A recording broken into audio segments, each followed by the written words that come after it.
નમસ્કાર મિત્રો આજની વિડીયોમાં વાત થશે દેશ અને દુનિયાના સુપરફાસ્ટ સમાચારની।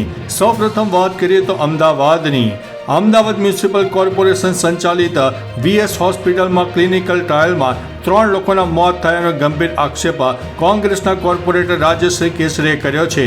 500થી વધારે દર્દીઓ પર ટ્રાયલ કરવામાં આવ્યો હતો। કોર્પોરેશને જણાવ્યું કે ક્લિનિકલ રિસર્ચ મામલે કોઈ એથિકલ કમિટીની રચના કરવામાં આવી નથી, પરંતુ મારી પાસે ક્લિનિકલ રિસર્ચ માટે હોસ્પિટલે કરેલા એમઓયુની કોપી છે, જેમાં વીએસ હોસ્પિટલના ડીન ડોક્ટર પારુલ શાહની સહી પણ છે। મિત્રો, અન્ય મહત્વના સમાચારની વાત કરીએ તો પીએમ મોદી અને નીતિશ કુમારની જોડી ફક્ત ખુરશી માટે છે। બિહારના બક્સરમાં કોંગ્રેસ ચીફ મલ્લિકાર્જુન ખડગે મોદી અને નીતિશ કુમાર સરકાર પર નિશાન સાધ્યું છે। તેમણે કહ્યું છે કે પીએમ મોદી અને નીતિશ કુમારની જોડી ફક્ત ખુરશી માટે બની છે અને તેમને બિહારના વિકાસ સાથે કોઈ લેવા દેવા નથી। આરએસએસ અને ભાજપના લોકો કાવતરામાં નિષ્ણાત છે।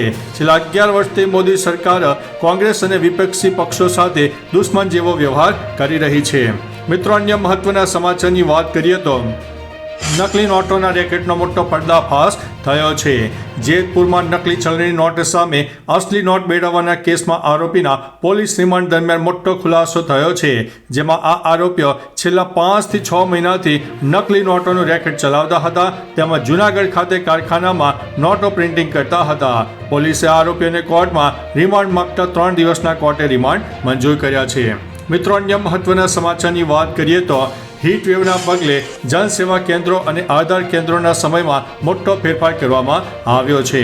હીટવેવના અનુસંધાને રાજ્યમાં હવામાન વિભાગ દ્વારા યલો એલર્ટ તથા ઓરેન્જ એલર્ટ આપવામાં આવ્યું હતું। જિલ્લાના જનસેવા કેન્દ્રમાં હાલનો સમય સવારે 10:30 થી સાંજે 6 વાગ્યાને 10ના બદલે સવારના 9 થી 1 અને બપોર બાદ 4 થી 6 સુધી નક્કી કરવામાં આવ્યો છે। સમયની અમલવારી 21 એપ્રિલ 2025 થી 15 જૂન 2025 સુધી રહેવાની છે। મિત્રો, અન્ય મહત્વના સમાચારની વાત કરીએ તો વડોદરામાં બુટલેગરો વચ્ચે ગેંગ વોર। વડોદરામાં બુટલેગરો વચ્ચે 3 દિવસ પહેલા ગેંગ વોર થયું હોવાનું સામે આવ્યું છે, જેમાં વડોદરાના નામચીન બુટલેગર અલ્પુ સિંધી સહિત 4 શખ્સોએ મળીને ફતેગંજ વિસ્તારમાં બુટલેગર હેરી લુધવાણી પર જીવલેણ હુમલો કર્યો। આ દરમિયાન ઇજાગ્રસ્ત બુટલેગર હેરી લુધવાણીએ જણાવ્યું કે બુટલેગર અલ્પુ સિંધી દારૂનો કુખ્યાત સપ્લાયર છે, જે અગાઉ જેલમાં ગયો હતો ત્યારે હું બહાર હતો। જેલમાંથી એના માણસોના માધ્યમથી ખંડણી પણ માગી હતી। મિત્રો, અન્ય મહત્વના સમાચારની વાત કરીએ તો સુરતમાં પોલીસ અને બુટલેગરોનો ઘર્ષણ। સુરતના બરથાણા હનુમાન મંદિર પાસે રામનગરમાં દારૂનું વેચાણ થાય છે તેવા કંટ્રોલ રૂમના મેસેજના આધારે રેડ કરવા ગયેલી ઉધરાણ પોલીસે બુટલેગરને દારૂની 11 બોટલ સાથે ઝડપી લીધા બાદ તેણે બૂમાબૂમ કરતા તેના પરિજનો અને અન્યો એકત્ર થયા હતા અને પોલીસ સાથે માથાકૂટ કરીને તેને ભગાડવાનો પ્રયાસ કર્યો। દરમિયાન પોલીસ સાથે ઝપાઝપી પણ થઈ હતી। જોકે પોલીસે બુટલેગરને ઝડપી પાડીને રાયોટિંગનો ગુનો નોંધીને કાયદેસરની કાર્યવાહી હાથ ધરી છે। મિત્રો, અન્ય મહત્વના સમાચારની વાત કરીએ તો બાંગ્લાદેશ સરહદ પર બાંધી રહ્યું છે ડેમ, ભારત માટે મોટો છે ખતરો। બાંગ્લાદેશ દક્ષિણ ત્રિપુરામાં મૌરી નદી પાસે વધુ એક ડેમ બાંધી રહ્યું છે। આ ડેમ બોર્ડરથી માત્ર 50 યાર્ડના અંતરે બનાવવામાં આવી રહ્યો છે। બાંગ્લાદેશના આ પગલાંને કારણે આ વિસ્તારમાં પૂરની આશંકા વધી ગઈ છે। સીપીએમના ધારાસભ્ય દીપાંકર સેને આ મુદ્દે ગૃહ મંત્રાલયના તાત્કાલિક હસ્તક્ષેપની માંગ કરી હતી। બંને દેશો વચ્ચે શૂન્ય રેખાના 150 યાર્ડની અંદર કોઈ બાંધકામની મંજૂરી નથી।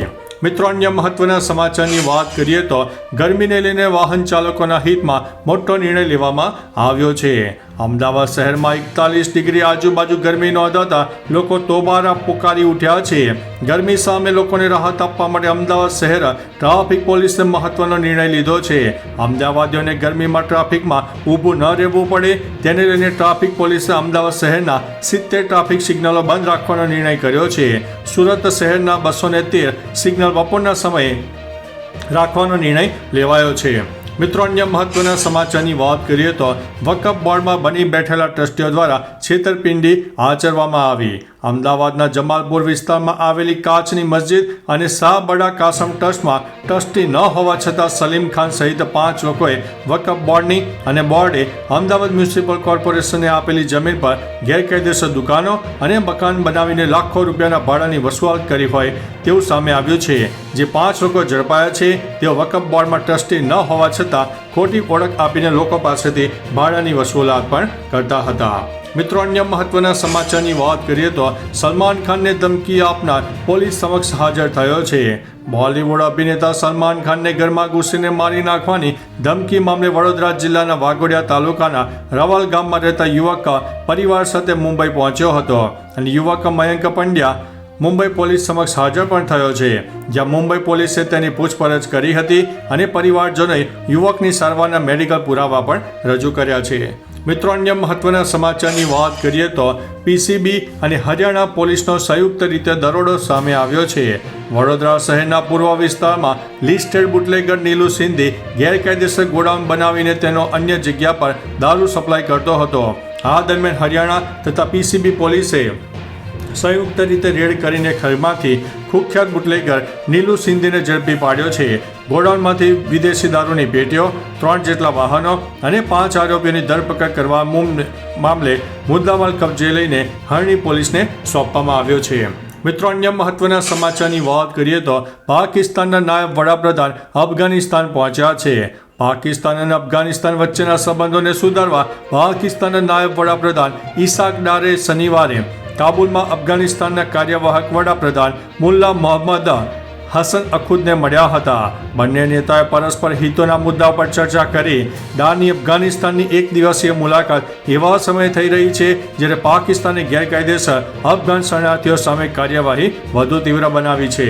મિત્રો, અન્ય મહત્વના સમાચારની વાત કરીએ તો જમ્મુ અને કાશ્મીરમાં તબાહી, બધી શાળાઓ બંધ. ખરાબ હવામાનને કારણે કાશ્મીરમાં તમામ શાળાઓ બંધ રાખવાનો નિર્ણય લેવામાં આવ્યો છે, તો જમ્મુ કાશ્મીર હાઈવે પણ બંધ છે.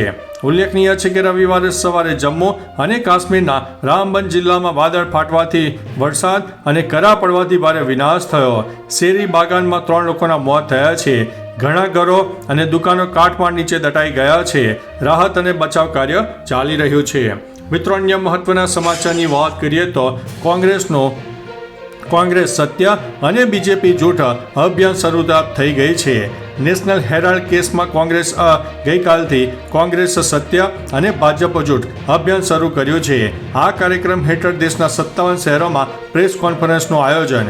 કોંગ્રેસના નેતા પવન ખેરાએ કહ્યું છે કે આ પાછળનો હેતુ ભાજપ દ્વારા આ મામલે ફેલાવવામાં આવી રહેલા જૂઠાણાને ઉજાગર કરવાનો છે. તમને જણાવી દઈએ કે ઈડીએ નેશનલ હેરાલ્ડ કેસમાં સોનિયા ગાંધી, રાહુલ ગાંધી અને અન્ય લોકો વિરુદ્ધ કોર્ટમાં ચાર્જશીટ પણ દાખલ કરી છે. મિત્રો, અન્ય મહત્વના સમાચારની વાત કરીએ તો કાર પાર્કિંગ મુદ્દે વિવાદ, 7 લોકોને ગોળી મારી દેવામાં આવી છે. બિહારના ભોજપુરમાં મોડી રાત્રે લગ્ન સમારંભમાં કાર પાર્ક કરવાને લઈને થયેલા વિવાદમાં ગુંડાઓએ 7 લોકોને ગોળી મારી દીધી, જેમાં 2 યુવાનોના ઘટના સ્થળે મોત થયા જ્યારે 5 ઘાયલ થયા છે. તેમાંથી 2ની હાલત હજુ ગંભીર છે. બંને મૃતક યુવાનો હત્યાના કેસમાં જેલમાં પણ ગયા હતા. ફાયરિંગની માહિતી મળતા જ એસપી સહિત 6 પોલીસ સ્ટેશનની પોલીસ ઘટના સ્થળે પહોંચી ગઈ હતી. જો કે આરોપીઓ અત્યારે ફરાર છે. તો ચાલો મિત્રો, ફરીથી દેશ અને દુનિયાના સુપરફાસ્ટ સમાચાર લઈને મળતા રહીશો. ત્યાં સુધી અમને રજા આપશો. નમસ્તે.